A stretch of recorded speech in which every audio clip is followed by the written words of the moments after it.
What is up, my friends? You are very welcome along to this video on Anfield Agenda. As always, I am Craig and I would love to know your thoughts about the topic I'm going to speak about this evening, which will be mainly around Mohamed Salah. I'm going to try and explain my current position on Mo and see if you guys agree, disagree. Let me know in the comment section. Drop a like on the video and, of course, hit that subscribe button. So look, when I critique Mohamed Salah's performances, I often get a mix of things in the chat.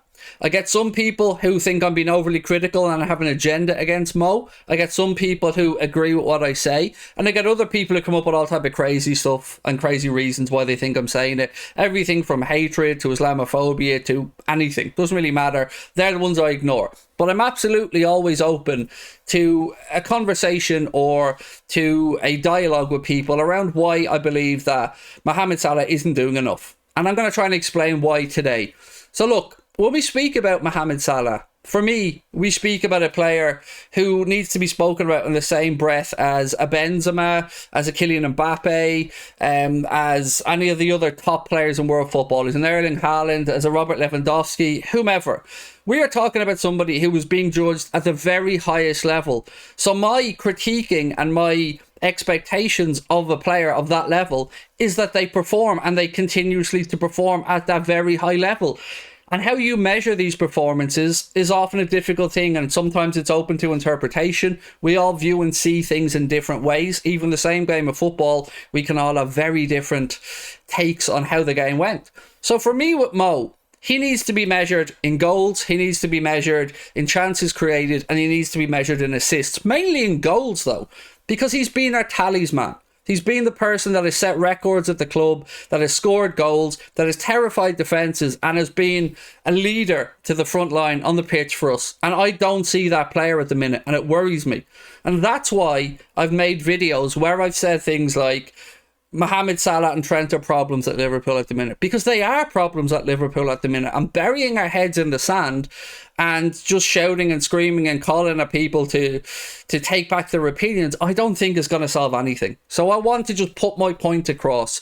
Our right hand side used to be and should be one of the strongest parts of our 11 on the pitch. You've got Trent Alexander-Arnold, usually either Jordan Henderson or Harvey Elliott, and you've got Mohamed Salah. And those three usually have a fantastic understanding.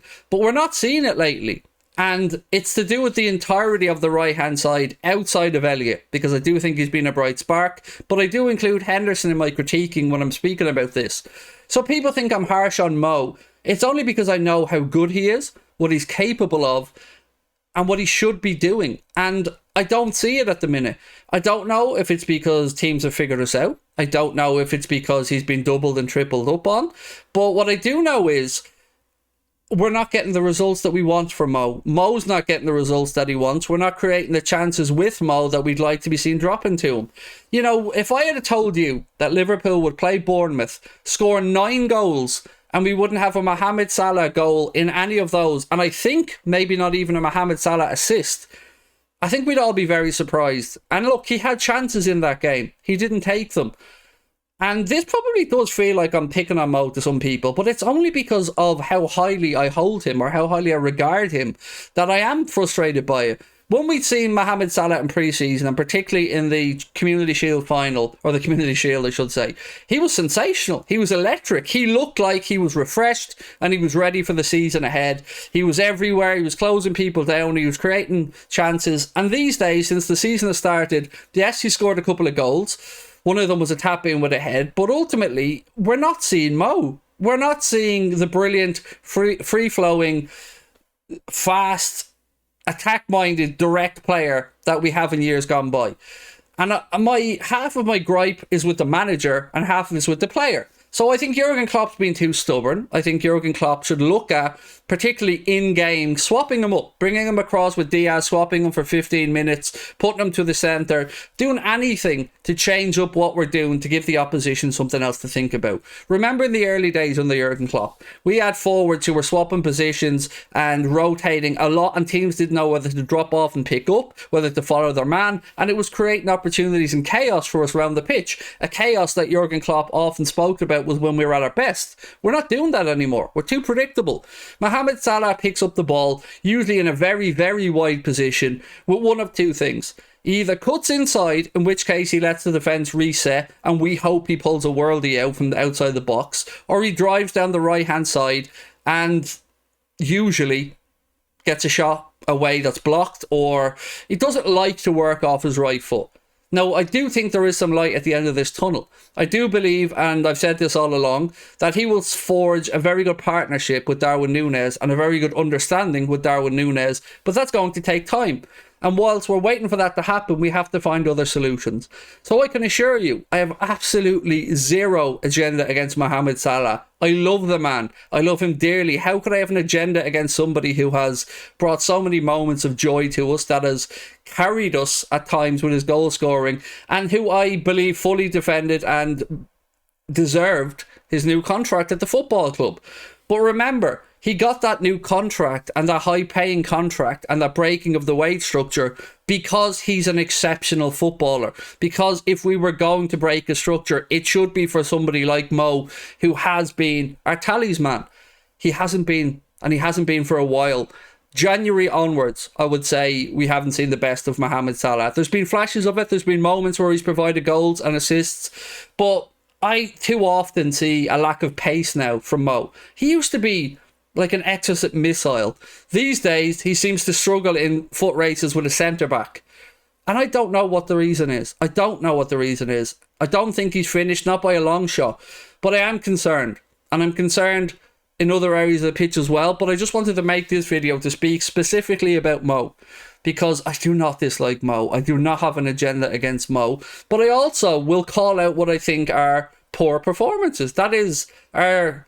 not just our job, but our right as fans. I try to do it in the right way. You will never see me on social media atting a player, telling them to get out of our club, screaming that, you know, X should be sold, or he's, you know, got his big contract and he's dropped off now. I don't believe any of those things, but I do believe that he's not playing well.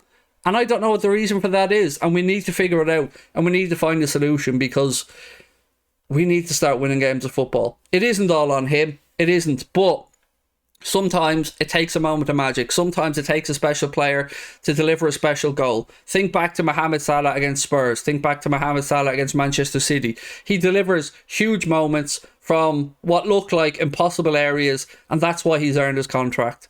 We haven't seen that from Mo lately, and we need to figure out a way to do it. And we need to figure out a way to get the best out of him, and we need to figure out a way to inspire confidence back into some of these players. I'm sure Klopp's working on it. I'm sure he's scratching his head.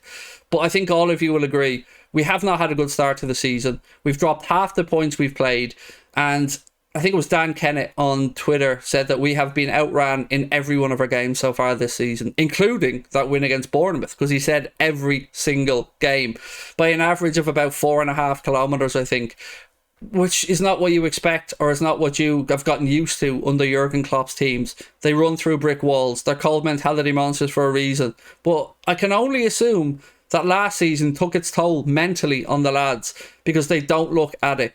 And it's not great to see little moments of discontent like we see with James Milner, Virgil van Dijk, these type of things that you don't usually see from this group of players. So I'm worried, but I do believe and back that Mo will come back. I do. I don't think he's done. So I just wanted to make it to address it. I'd love to know your thoughts on the situation in the comment section. Drop a like on the video, and of course, hit that subscribe button if you haven't done so already. I will be back tomorrow. It's been a relatively quiet weekend on the channel because a lot of the guys have been down at Electric Picnic, which is a festival here in Ireland. They've been down camping for the weekend, so it's just been myself and Chris who've been available. So I do apologise if we haven't got the same levels of content out, but I will see you guys tomorrow again. And yeah, let me know your thoughts on the Mo situation. Hope you've all had a cracking weekend. Talk to you soon. Bye bye.